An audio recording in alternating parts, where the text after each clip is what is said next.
Hi, I'm Justin. And I'm Hillary. And this is the Uncontained Life Travel Stories. Today we're talking about our time in Shanghai, China. And our experience with the famous tea scam. Ooh, tea scam. That sounds fun. Tell us about it. Sure. It's when you're in China, a local approaches you on the street, speaking perfect English, engages you in conversation, and at some point invites you to go along with him or her to a tea festival or tea ceremony. And it sounds great, right? Yeah, it's like a local experience, a cultural exchange. Who wouldn't want to do this? Yeah, so you go along, it's all friendly, it's all good, you're tasting tea, and then the bill comes. A very large bill. Right, so they just try to take you for as much as they can get out of you, between $450,000, $1,000, whatever. You've been scammed. All right, so we wanted to figure out why people are being taken by this scam, because there's actually a lot of internet information about it, warning you about this. Yeah. And so travelers, well-experienced travelers, have been scammed.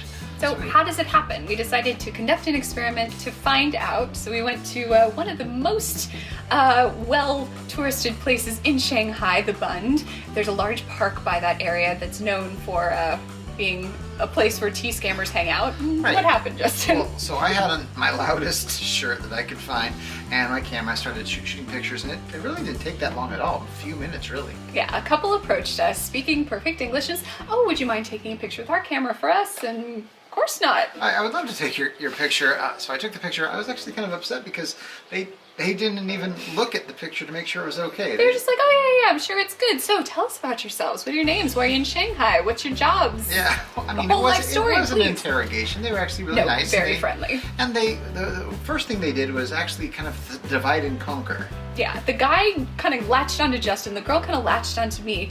And again, it wasn't an interrogation, but they definitely never stopped talking. And if they weren't talking, if we weren't talking, let's just say there was always somebody talking. And they said, oh, where are you going? We said, oh, we're going to the Yew Gardens. They said, oh, we're going the same way. We'll walk with you.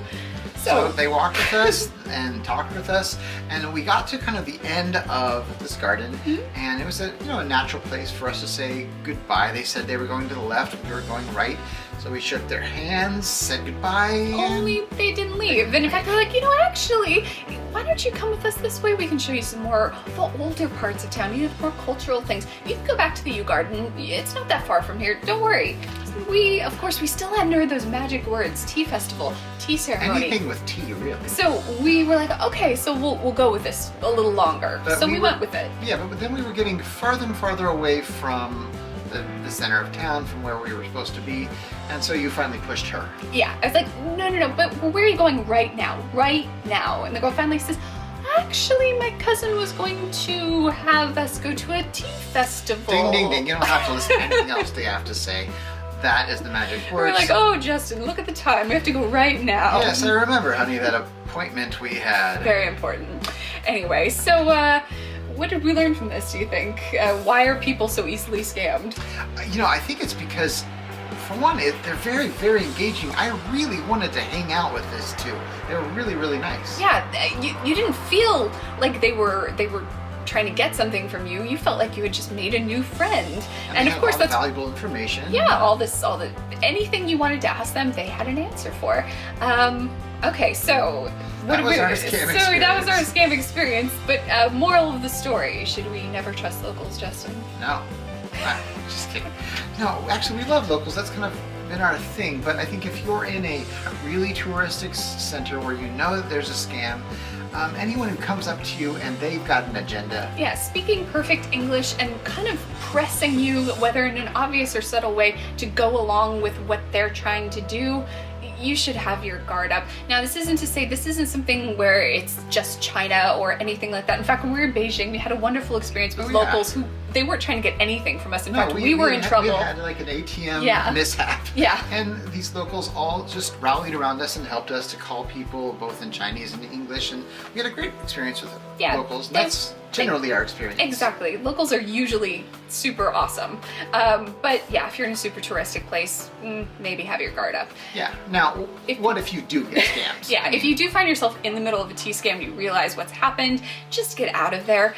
They might start trying to intimidate you or threaten you. Well, the biggest thing is they're gonna try to make you feel bad or like you're being culturally insensitive. Insensitive, yeah, and rude. Don't even worry about it. You're not being rude.